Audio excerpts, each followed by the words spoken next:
Without further ado, ladies and gentlemen, with all of that being said, it is time for everybody's favorite segment, so nice that it turned into its own podcast, and it is called Dave Meltzer's Dumb Moment of the Week. This just in, we have confirmed that Dave Meltzer fears PWT and flutes. Meltzer gets into arguments. Now, we talked about earlier, like, he's condescending to folk. When you go, oh, the 5-star system is flawed, he argues that the 5-star system is objective, or when you say it's just your opinion, he says it's not my opinion, it's actually the facts, and it's based on how the crowds move. That's the only criteria we've ever gotten for it. I've beaten that dead horse to death, getting it across to everybody, but I need everybody to understand that aspect about Dave. Just the way his brain works, okay? How he rates people and their stars is like, he picks what match he's going to give the highest rating to on the show already. Then he rates everything with it or everything else on the show based off of that. Like lower than that, or like nothing will exceed what he's already made up in his mind. There's no way that he actually chronicles or goes through all of the wrestling he's ever seen in his life in his mind while he's rating one event, right? And so not only that, he says it's like a Richter scale, and then we know that he says it's based on how the crowds moved and like that. And so in the main event of this Meltzer segment, he gets called out. He takes offense to people saying like, we have a bunch of mark wrestlers out there wrestling for Meltzer stars. He takes offense to that. But little does he know that's the truth. But yet he'll cop to like, oh, I booked this FTR thing. So we're going to get to all that. And it's like, I wonder how much stars you gave that match that you said you helped Tony Khan book or whatever, right? But Dave Meltzer argues with Marks and he's condescending. And that's why nobody can take his news seriously. And we called it out earlier. There was an article where he just puts a little sentence at the end about AEW, doesn't even name them. He says there's another company. And then if you were to challenge him on that, well, what about when Tony Khan said that he used AI? We covered all that in our report if you read everything I ever written, Bryan. But meanwhile, it's just like a sentence at the end and it doesn't even say AEW or Tony Khan. Dave's such a con artist. He just really is. He's a Tony Khan artist.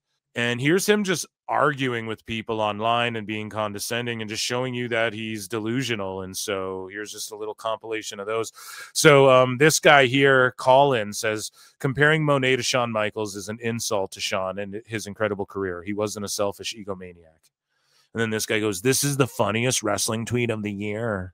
And I don't mean to diss that guy. You might agree with that notion. But Dave goes, that was awesome. Need to retweet. I mean, I don't expect people to know history, but it was unintentionally hilarious. I don't like, so this is how he looks at everybody. Nose up in the air, looking down at everybody. I don't expect people to know Shawn Michaels, bro. Who do you think you're talking to? People outside of the wrestling bubble? You've blocked anyone. You blocked yourself into a wrestling bubble, to a sicko bubble. I don't expect everyone to know history. Like, this is how he looks at people, dude. And this is why he condescends. This is why when people go, why do you care about his star ratings, Phil? Because he thinks they're objective. They're not. They're subjective. He needs to address this. The only person who got close was Giga Chad Chris Van Vliet, and Meltzer started, do not compute, Bryan, Tony Khan. He just melted down. And so this guy here, Dustin Cannon, says, and what side would I be taking? That's ridiculous. I'm a professional wrestling fan. And then Dave goes, the very idea that Mercedes holding these titles is bad for any of these titles is ludicrous. She's elevated every single one of them. And so, no, she hasn't, and I'll tell you why. No one can name any of these fucking belts. Also, Ultimo Dragon won the J Cup title, which is one match, wins you 8 belts. So in 3 matches, he did what she did. And you can name a bunch of those titles. Want me to prove it? We just went over them not long ago. We went over the Mone ones too. I can't remember any of them. There's like the Winnipeg one, the fucking... Legit, I can't remember them. One of them's a tournament one, so it's like, does that even count? The Owen? Does that count? Or like when they crown a new Owen, does that one not count anymore? I don't know how it works. Lex, how does this stuff work? I don't know! Me neither, but Ultimo Dragon had like the NWA Junior Heavyweight, the NWA Middleweight Championship, the WCW Cruiserweight, the WWE or the WWF light heavyweight title all simultaneously, like a bunch of these belts that end the IWGP junior heavyweight all at the same time. That's fucking crazy, man. That outdoes anything she's done. I'm sorry. And I don't get triggered by the debate. Like, maybe you could argue it. It's cool that she can say, I held the most singles world titles at the same time of any wrestler. It's like, okay, that's a cool little tidbit. It's just like Cena, you know, he's this never seen 17, Flair's record 16. Flair's like, well, it's actually more like 21, but 16 recognized. We'll go with that. So it's like, it's cool. Like, okay, Monet, we recognize she held more belts at the same time than Ultimo Dragon. Doesn't mean like her legacy is greater or whatever. And that would be a subjective debate, I guess. Like, what do you value more, the IWGP junior heavyweight title or the fucking Battle of the Bird title in their third ever show? And they have a Winnipeg title and it's their third ever show or whatever the fuck. Dave Meltzer's like, she elevated every one of them. That's just not fucking true. Period, point blank. Has she elevated some of the attendances and shit of these shows? Yep. But no one can name any of these belts. She doesn't even take a second to acknowledge the new ones that she's won on TV. You know, it would be a great segment on AEW if each of these fucking belts she wins, she like adds it to like a trophy case and fucking, I beat this person, blah, blah, blah. She has all these like dudes following her around now, carrying these belts. They're like her manservants. There could be a whole thing where she talks about, now I captured the whatever title, the Winnipeg whatever belt. It's in my trophy case. They could make that a whole thing. Instead, she just comes out with 12 and none of it matters. It's like, okay, are they shooting these out of fucking cannons? Are they just giving them out to people?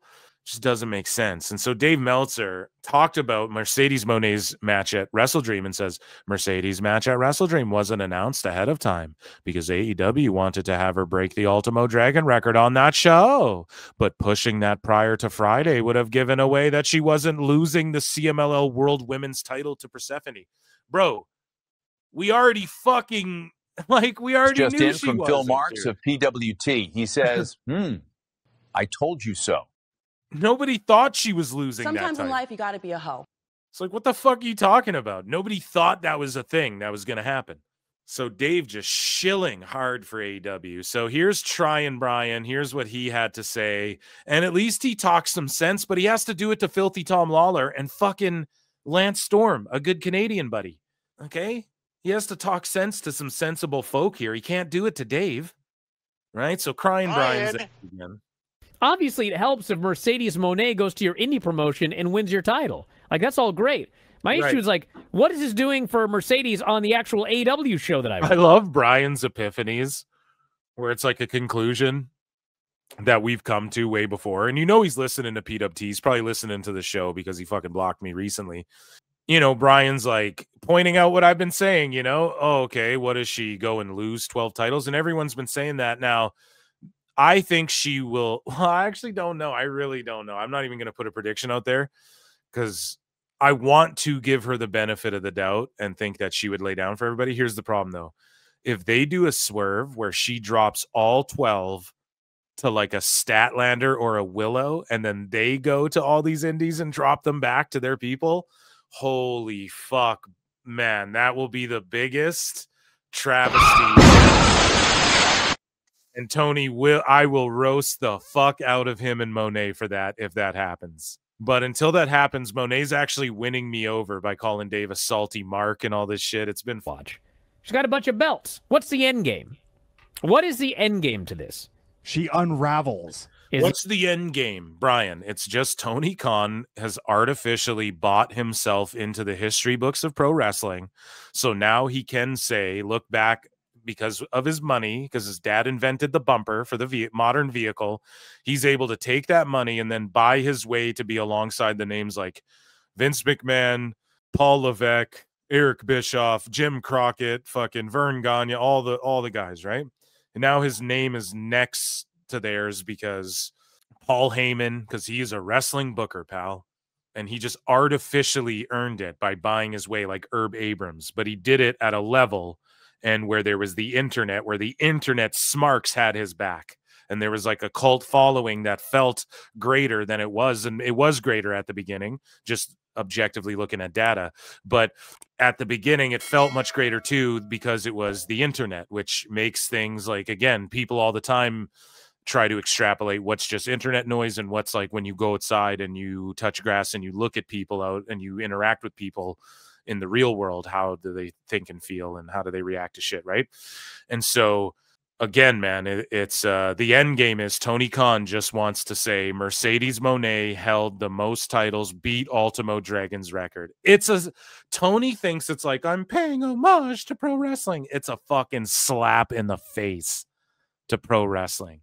And when people like fucking Jim Cornette try and say this, and people call, he's just an old podcasting grifter. It's like, baby, dude, learn Meltzer Inferno. It's like, dude, thank you, fuck you, bye, boom. You know, some of these guys like Dutch Man telling shit, their friends died doing this shit. People they know have like lost body parts and have been fucking stabbed after shows in Minecraft, leaving the building with fucking, you know, a shoebox full of cash and shit. You know what I mean, dude? Like, it's so much more than, it's more than meets the eye, Brian, but it's just like, it's more than that to some of these guys that get chalked up as grifters and just, they're just jealous and all this shit. No one's jealous of the Young Bucks or like these fake records Tony's creating. The end game that she's going to go all over the world and lose 12 matches on 12 indie shows? I think so. You think that's going to happen? The way it's set up, I don't know how else you can get out of it otherwise. She just rides off into the sunset and disappears. Well, I mean, there's two ways you can get out of it. And that's the thing, bro. Tony would let her do that. Tony's such a fucking simp that he would let her, like Jade Cargill, just leave. And that's where they get into a situation where she just vacates all these belts and uber fucks all these promotions and themselves. Or he has her lose one match where she loses all the belts to like Athena. And then Athena goes and drops them on all these fucking indies, which is such a snaky ass move if that happens. One is she puts all the belts on the line against someone else who wins them, and then they has to lose. Yes, there's that. So who's that gonna be? Athena. They're already building roster. Athena. Harley Cameron.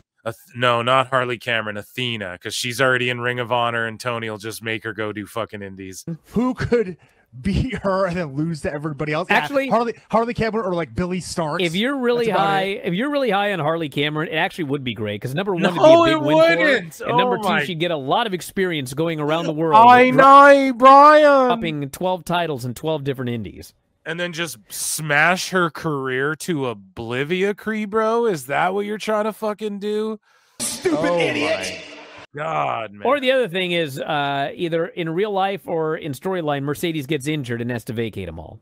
Or maybe she'll go around the world and drop them. Real life? Yeah, we take her out with a bat to the fucking knee out back. But given how strongly they protect her, I'm skeptical of that. But we shall see. Yeah, I don't know, man. AEW, if they fuck this one up, if they don't do the right thing and just have her drop all these titles, then tell a story of like, I'm losing everything, whatever, and then get the crowd behind her as a babyface, then she like has a swan song victory. If that's not how they play this shit, they're fucking cooked. Okay, Tony Khan botched. Moving along here, so Dave Meltzer, right? We just talked about it. He's glazing and defending AEW to the death. Okay. And we see it here. He starts talking about ratings. So Dynamite did a 534K, 0.11. 0.11. Well, hold on a second. Did we even finish him arguing with Marks and shit? I don't even know if we did. Hold on a second. But dude, they did a 0.11 and a 530K. That's like fucking the worst ratings ever. That's what Collision used to do. And you're telling me this show's not going to get canceled or doesn't have a chance of getting canceled. So he says this, right? Those are good numbers, especially for the third hour. What did I tell you guys? Phil don't fucking miss. Phil hits the marks. Poor people don't like AEW. Run those likes and subs up for this shit. Guys, I called this. They're going to tack Collision on to the third hour of Dynamite. They're going to cancel it on whatever day. It's normal time, Saturday. They're going to add it as a third hour to Dynamite. They're going to call it Collision. And then Collision will still do like 400,000, 500,000. Then they're going to turn around and go, that's a good number. I called this to a fucking T. PWT, the T is for to a T.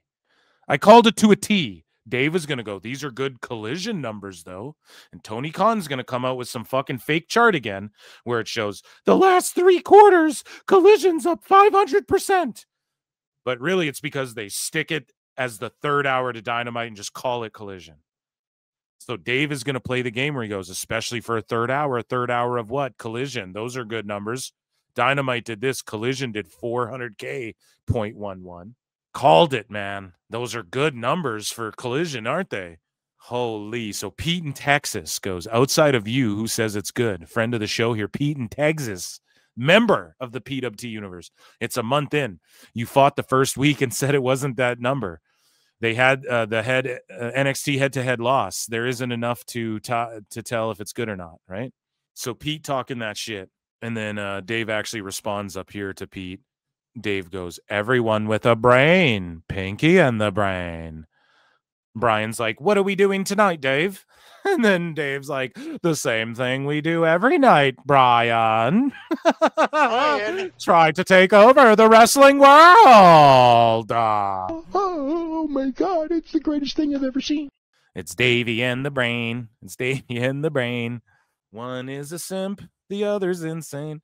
So Dave Meltzer goes, everyone with a brain, Brian. When you acquire one, you'll say it as well.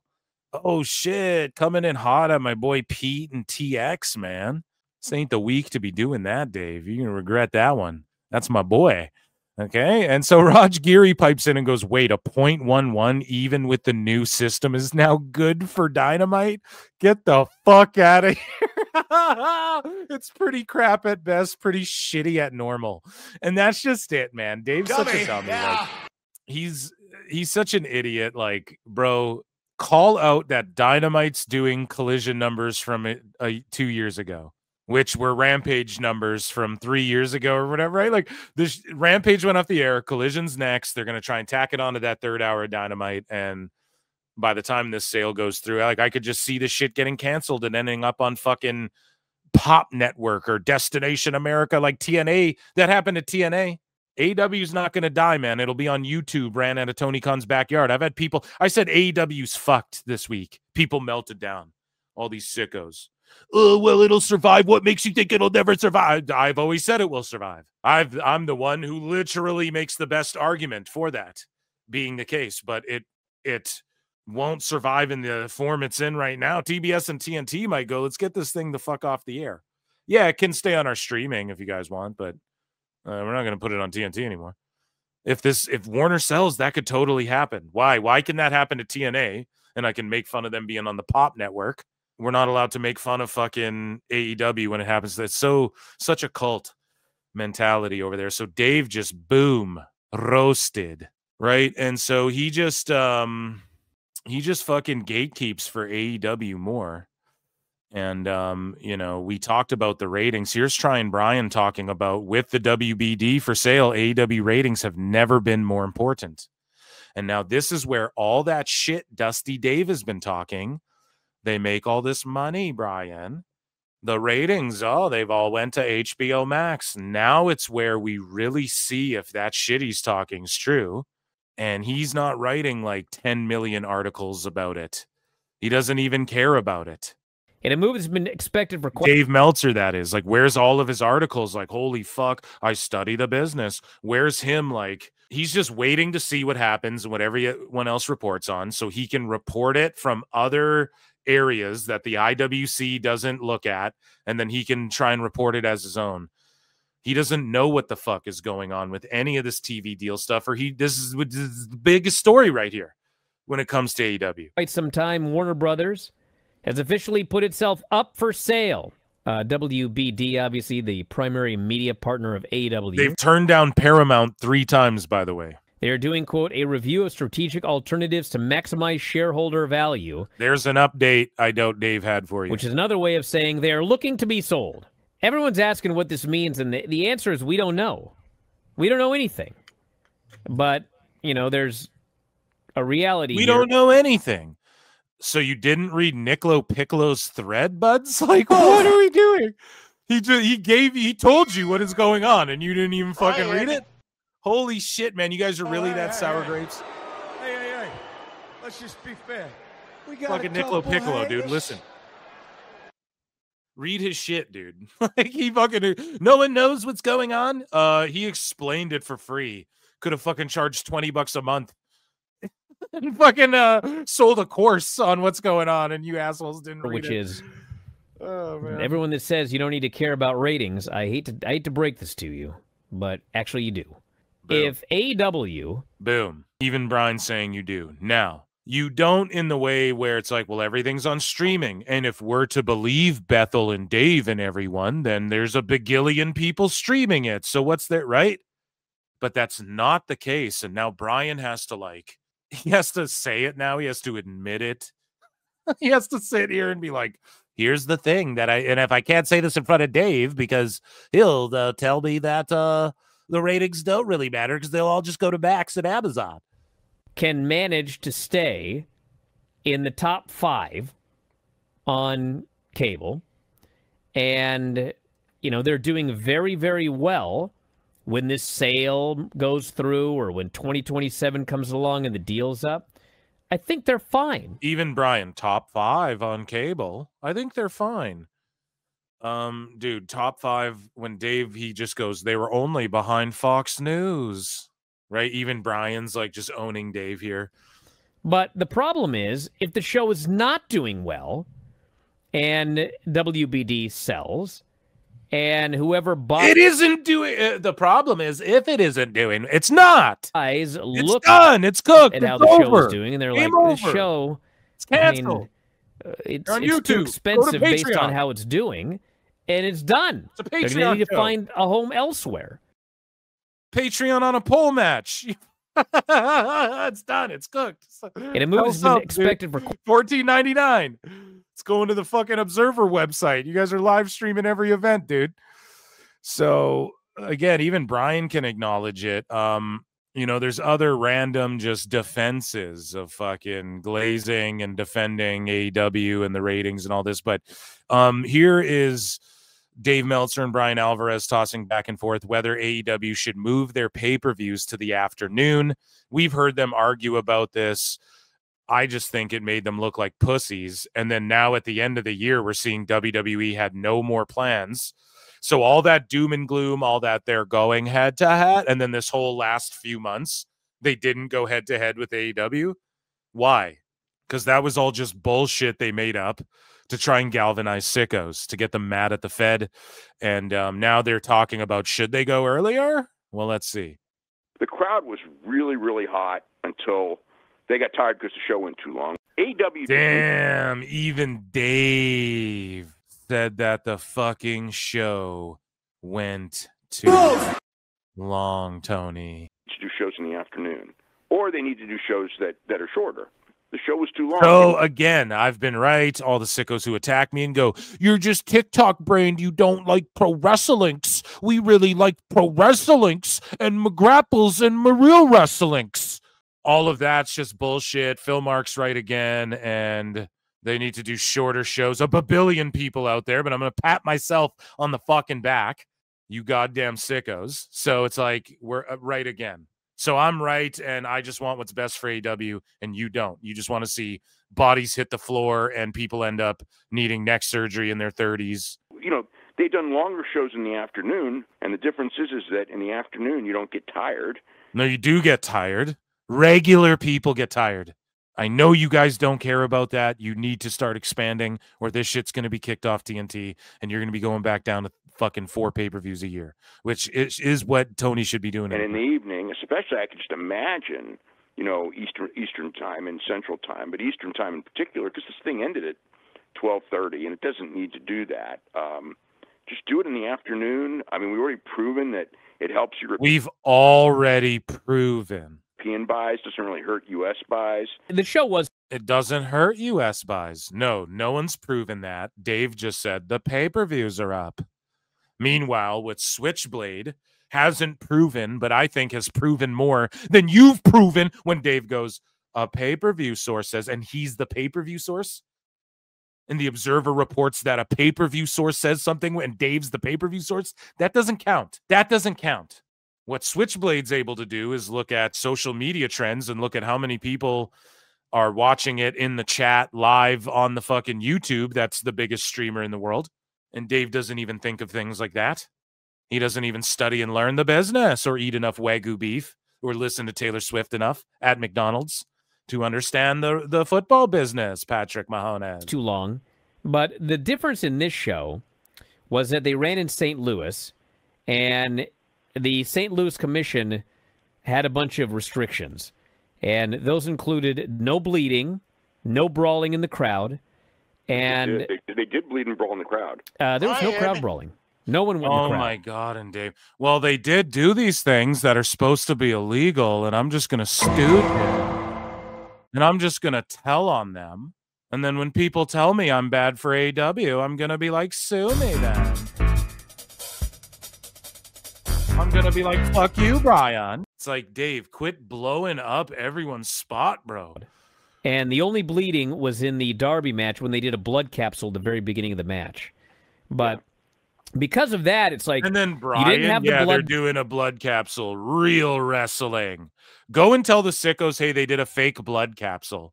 Well, it's sports and entertainment. I thought it was real wrestling. Yeah, we're real. We're really real. Real grapples in a fishbowl. Bath with a thumbtack. Next, we're going to fucking, we're going to cover ourselves in fake green blood, dress like aliens, then fucking spin Beyblades on each other's nutsacks on a, on a scaffold. And everything like that. You didn't have the crowd brawling like in the... I actually expected a lot of crowd brawling in the Hurt Syndicate match. We had none. And so I think the thing was, you didn't really have like the wide variety of matches that you normally see on an No. Don't say this.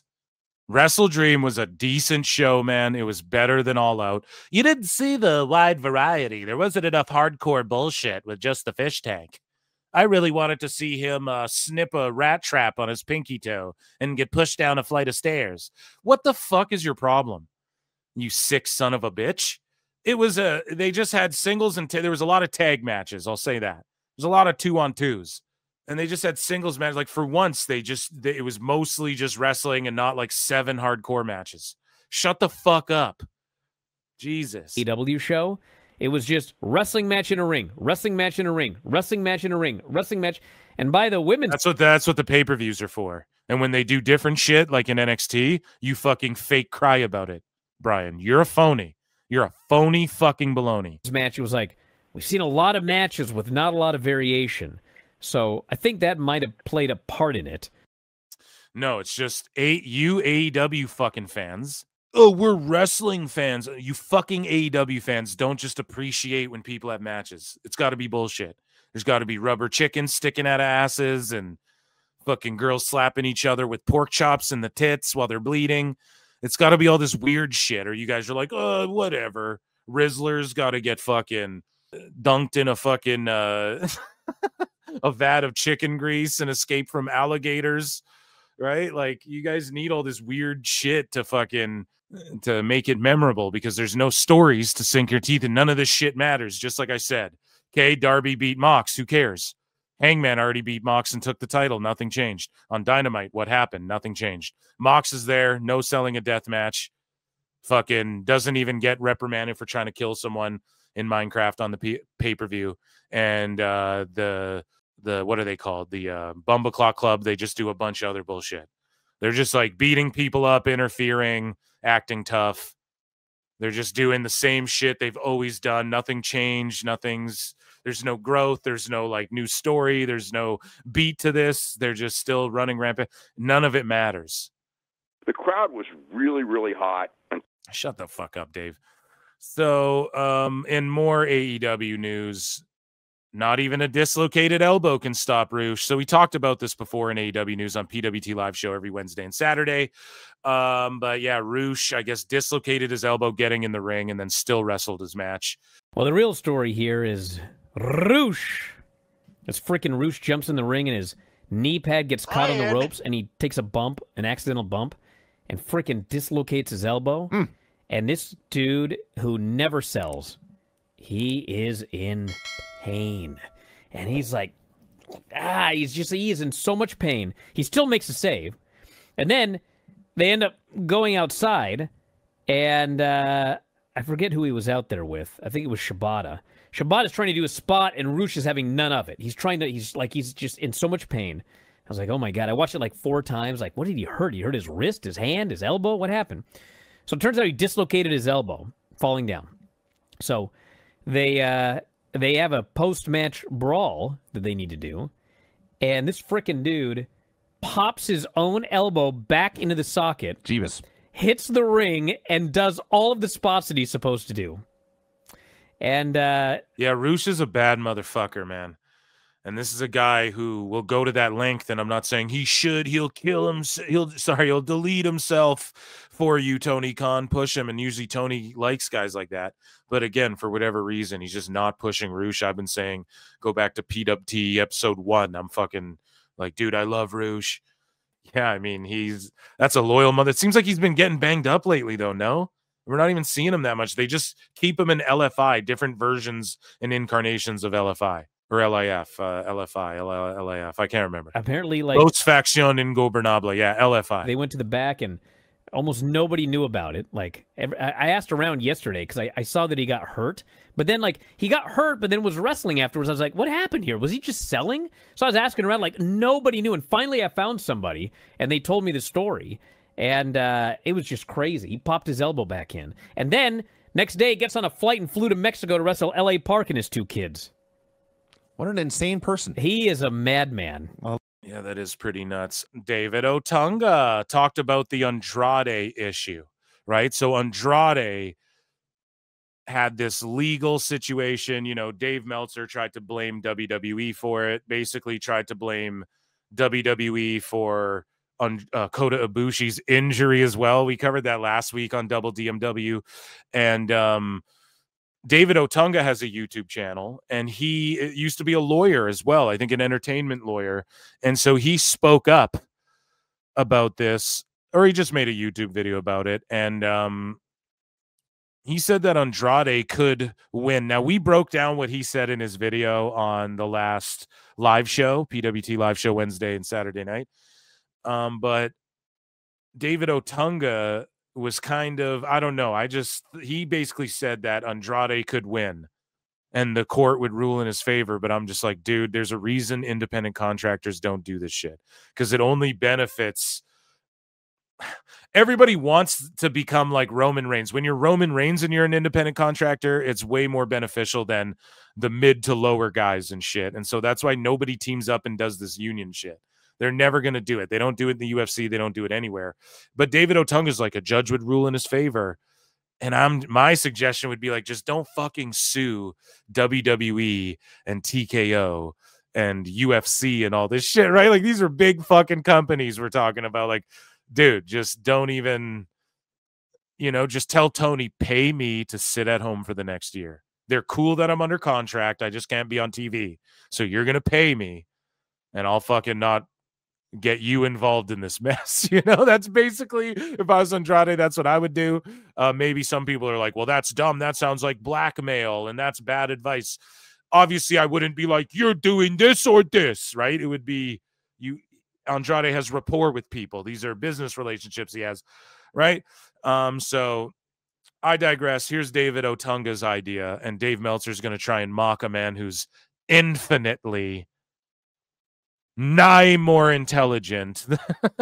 Infinite. What's a word for infinite, right? Another word, never ending, fucking more infinite libraries, infinite library books stacked with fucking more IQ points and knowledge than Dave Meltzer will ever have in his life. Infinitely more intelligent David Otunga. Here's what Dave Meltzer has to say about his idea. David Otunga. Basically, he did a thing today on his podcast talking about the Andrade situation, and he basically said that he thinks that if it were to go to court, he thinks it would be very difficult for WWE to prevail in a court case, with the idea of keeping a guy from earning a living for a year. I just don't see how any judge would rule against with the idea that he could. With the idea that he couldn't work in the United States for a year after the company fired him. And so the one thing that Otunga said that was kind of weird, it's. I guess he's been reading too many. I don't know what, too much fantasy booking people or something. Oh my God, Dave, do you mean like you? He's reading too much fantasy booking people. He's an actual fucking lawyer, you mark. You fucking mark! What are you talking about? You know how they could make a deal is... Meltzer's such a dumbass clown, dude. WWE make a deal and allow AEW to use Andrade, and in exchange, AEW... He's reading too many, what are those called? Law books to get his fucking degree or whatever, to pass the bar, Bryan. And I mean, the bar was a great tag team, but Claudio's in AEW. I'm like, what are you talking about? You could allow WWE to use Adam Copeland for one date for Cena's retirement, and it's like they already decided what they're doing for Cena's retirement. And here's the thing: Dave is so triggered. Oh, they could do a trade so that AEW doesn't get sued, or to settle all this, they could do a talent swap. And then Dave schmarmily goes, and he expects everyone. So in one tweet, he goes, I don't expect people to know history. But then all condescending, he's like, I mean, this dumb fucking lawyer, what does he know speaking from a law perspective? He never read my dirt sheet and saw me fantasy mark book. And that's why I just projected and said fantasy mark booking.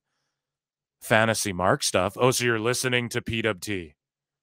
And that's why you use that type of vernacular. Because I'm living rent-free.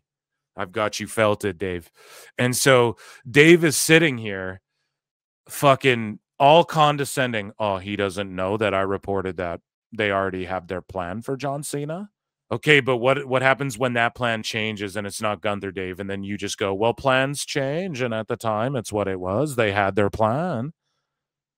And then Otunga's just talking about an old school talent swap. Oh, you mean like what they did in ECW and WCW, even though Heyman and Bischoff hated each other's fucking guts. And even to this day, Heyman fucking scoffs whenever Bischoff's name is brought up and whether he's working or it's kayfabe or whatever. You mean even them, they did talent swaps? You don't think that could happen? You don't think that could resolve this issue? If that was like the case, I doubt that would happen, but it's like, you don't think that's an idea? Like, that's not old school wrestling? I thought you study and learn, Dave. Like, come on, bro. Dave's such a kooky old bitch, man, and he's so condescending to people like David Otunga, who's just infinitely smarter than Dave. Like, fuck. And Adam Copeland. Oh, God. They don't want Adam Copeland. Why would they want Adam Copeland to begin with? Cena might want him, but why would they want him? Cena might want him. Well, that's the answer, stupid. That one's not happening, and there's nothing in that direction. But I guess, people, because of that interview Adam Copeland did about he's leaving, they started talking about, maybe he's seen his last opponent. And I guess some people haven't told people that he just left to do some acting work. And he's talking like he knew. Like, Dave, you didn't break that story. The fucking IWC blew up. Other dirt sheets came in. And then sources like Variety and shit. Maybe not Variety, but you had like entertainment outlets like tweeting about the cast and they're filming the show and da-da-da-da-da. Disney's hyping it up. What the fuck, Dave? What are you talking about? He's talking condescending to like David Otunga, who's like fucking models and... you know what I mean? Working on his YouTube content and shit. I'm just assuming, right? He's a good looking, he's fucking got money for sure. He's fucking jacked, right? I mean, what else is he doing? Who is he married to? Wasn't he married to some fucking celebrity?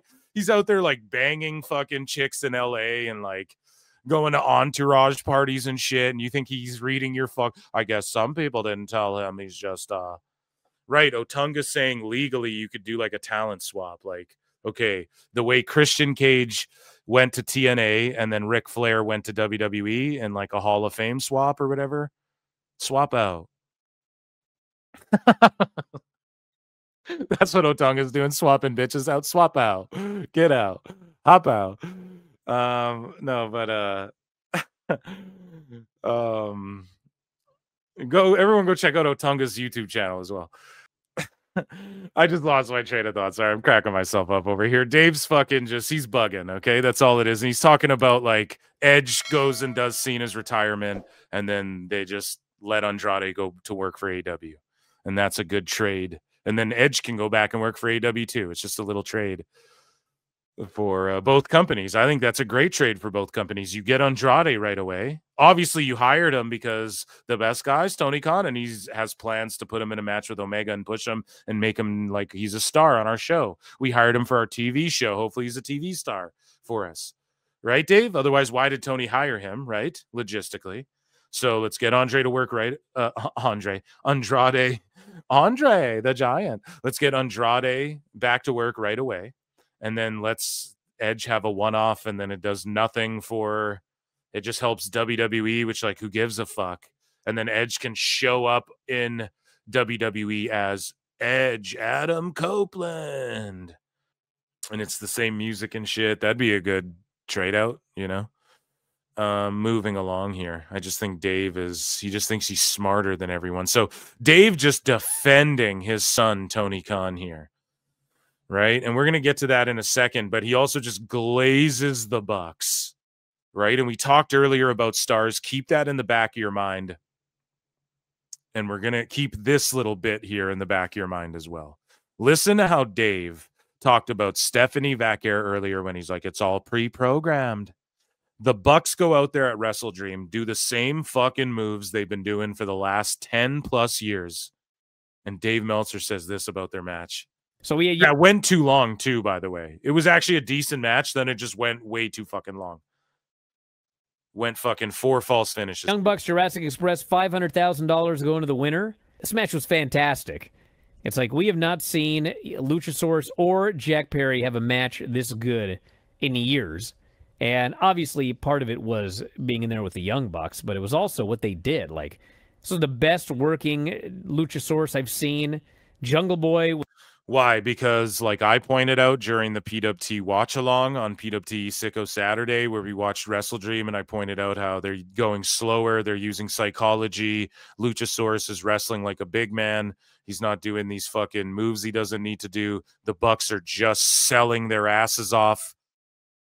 And then they start doing their flips, and I'm pointing out, like, man, that works better for baby faces. Like, they've been doing the same shit. They're playing the hits. They need to go back to babyface, whatever. We're all watching the show. That's clearly the direction they're going. But it's like, yeah, because they use psychology in this match. And when Jungle Express were together, Lucha Express or whatever the fuck they were called, I forget, when they were together the first time, they played into that. He's the little guy and Lucha's the fucking big guy, even though Lucha was like doing fucking moonsaults off the stage and shit. He shouldn't have been doing that stuff. But even then, they were over as like this babyface act and shit. It's like, yeah, dude, no doubt. They apply psychology, and Dave's like, it's a dream match. One of the greatest ever. Go figure. He's so much better served as a babyface. Place was going absolutely wild for this match. And finally, at the end, they tried the TK driver. Luchasaurus broke it up. Nick got sent outside. They hit Matt with their finish. They won the $500,000. The Bucks are still broke. This also probably could have been, you probably could have cut about 10% off this match. Boom. Sickos, where you at? I get comment, do you just hate on AEW? Why? Because I say the shit went too long and you could have just fucking ended it when you had the crowd right here. And I'm giving a suggestion to help. And Tony Khan's back there going, no, I gave you more time. And then Brian and Dave have to go, yeah, I mean, it was a little too long. Where you sickos at? Where's my apologies, man? But it was still incredible. I just care about AEW more than you sickos. Sure was. One of the most creative matches you could ever see if you're looking for counters to, you know, pretty well-known high spots. I thought they pulled off everything immaculately. This was wild in a good way. It just went too long. I do agree. It was a pretty fucking good match, like, for the pay-per-view. Some people. So we had Young Bucks Jurassic Express. People just hate the Bucks. That's fine. But Dave gave it 4 and whatever fucking stars. So, and that's why we clown you here, because you're dangerous for the business. And that, ladies and gentlemen, was a way too long Dave Meltzer's Dumb Moment of the Week.